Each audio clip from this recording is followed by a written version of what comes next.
particularly positive behavioral interventions and support, or PBIS.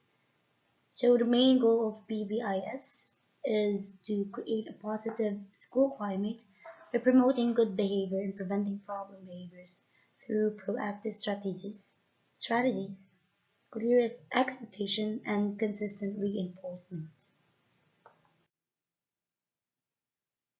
The implementation of positive behavioral intervention and support in the case study was found to be effective for all students with emotional disabilities because there are actually four things highlighted in this study.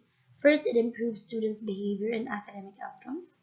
It created a safe, respectful, and supportive school environment. And it used data-driven decision-making to guide the interventions. And lastly, it provided consistent and equitable discipline practice. There are actually four key findings from the case study. Number one, through the implementation of the FBI strategy, there is an improvement in students' behavior. Another one, teachers reported a more positive classroom environment and better management of challenging behaviors.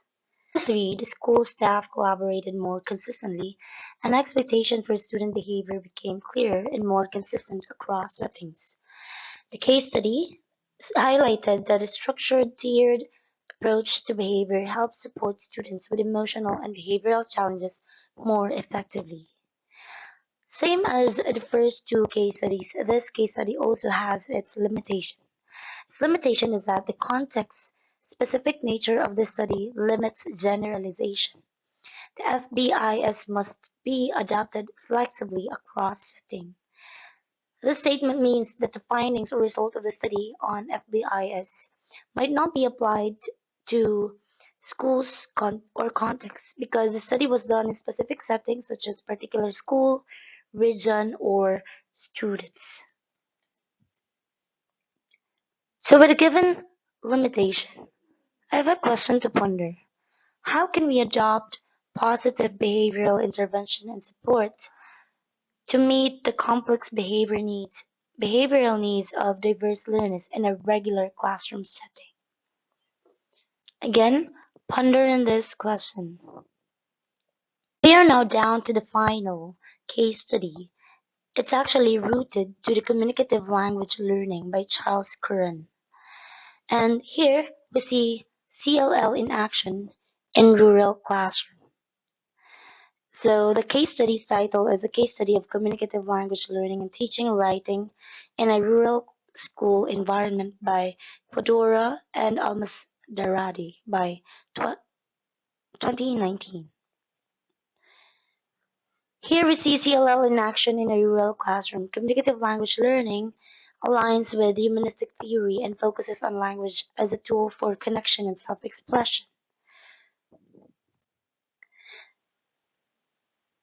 It was mentioned here that communicative language learning, or CLL, is an effectively based method in acquiring a second language. Students learn the language in a non-threatening manner, where the teacher is the counselor and the students are the client. The case study was done at a rural school in Simpang, Rengam, Johor, or specifically in Malaysia.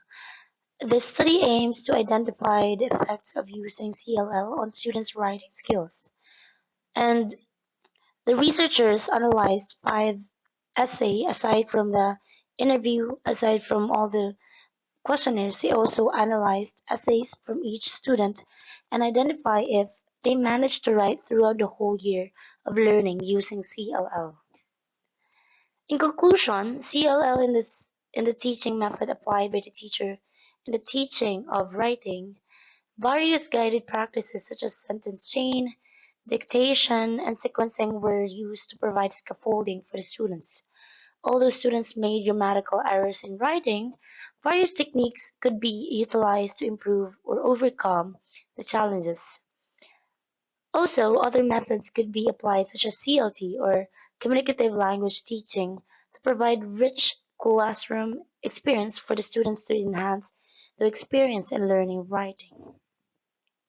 However, students still made grammatical and syntactical errors, highlighting that effective gains doesn't or didn't always translate to linguistic accuracy. And these are the evidence of effectiveness from the case studies. Scaffolding and gradual release of responsibility was done, engagement with a variety of activities, thoughtful use of mother tongue, student-centered and emotionally supportive, and CLL aligned with learning goals.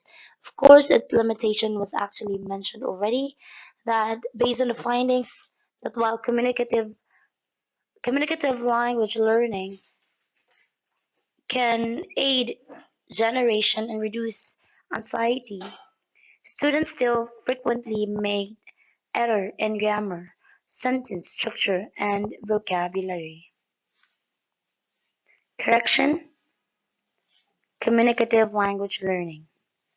Again, to recall, the limitation of this case study is that CLL or communicative language learning may need to be complemented by explicit grammar instructions because despite of the effectiveness or the evidence of effectiveness mentioned, there is still a limitation, and that is in the field of linguistics. To ponder on this question, please ponder on this question. What specific practical strategies would you implement in your English essay writing class to directly address these common errors while continuing to leverage the strengths of the CLL approach? Okay, so I'd like to share my idea about this one. To balance the strengths of CLL, such as reducing student anxiety, and encouraging idea generation, with a need to improve grammar and sentence, I would implement the following strategies. Number one, structured peer editing sessions. So this time, students work in pairs to give feedback using a checklist focusing on grammar, clarity, and vocabulary. Another is grammar and context. So this time, students identify common errors in students' drafts and deliver brief lessons using examples from their own writing. They can also make use of writing frames and word banks. Code switching with purpose. This time allows students to brainstorm using their L1 before drafting in English. This respects their linguistic identity, a CLL principle, while enabling richer idea development. And next, again, I'd like to request everyone to ponder on these questions. Those are the four case studies found applying theory to practice.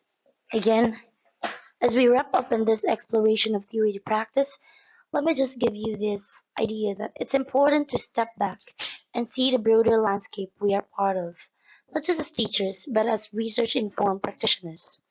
The connection between theory and practice isn't a mechanical one, it's actually interpretive, contextual, and adaptive.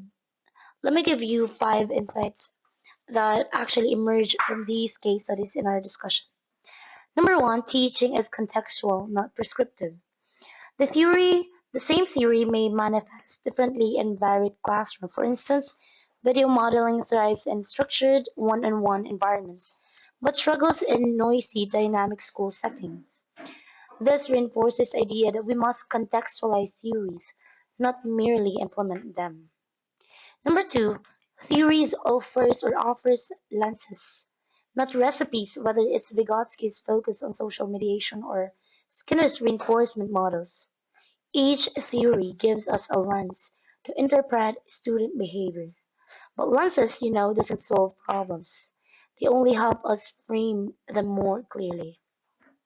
It's our pedagogical decision to bring them to life. Number three, reflective practice is the real bridge. According to Sean, 1983, the reflective practitioner constantly evaluates and reevaluates teaching strategies. The value of theory is best realized when we critically reflect on how it fits our reality, modifies our assumptions, and enriches our decision making. Number four, effective practice is a fusion of multiple theories. Not single theory is sufficient. For instance, combining CLL's emotional safety with explicit instruction from behaviorist model can yield better writing outcomes. This aligns with eclectic pedagogy, a blend of best practices informed by medical frameworks. In essence, theory should not restrict practice. They should provoke. It should provoke it. Let's use them not as rules, but as a starting point to design innovative, inclusive, and evidence-based instruction. For your takeaways, I'd like you to scan this QR code and please write your takeaways and let me know what you learned about this discussion. These are my references, and that is all for my discussion. Thank you and God bless.